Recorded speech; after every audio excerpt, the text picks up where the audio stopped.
and welcome back to our channel. So today in this video we are going to discuss about how to post anonymously on Reddit. So without wasting much of our time, let's get straight into the video. So if you want to post anonymously on Reddit, all you gotta do is simply go and tap open your Reddit. Now you need to create a new account. You need to be sure that you're not using your primary account and creating a specific account for anonymous post. Now do not link your email address or use the one that cannot be tracked like burner email. You can use random names, use a VPN, and mind the content which you are sharing. You can avoid sharing specific, unique, detailed thing that could make you identifiable.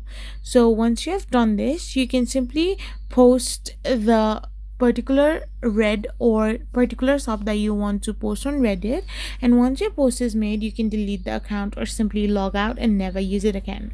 So this is how you can post anonymously on Reddit. I hope you found this video helpful, so don't forget to hit that subscribe button and do give us a thumbs up. We will be back again with more informative videos. Thank you for watching.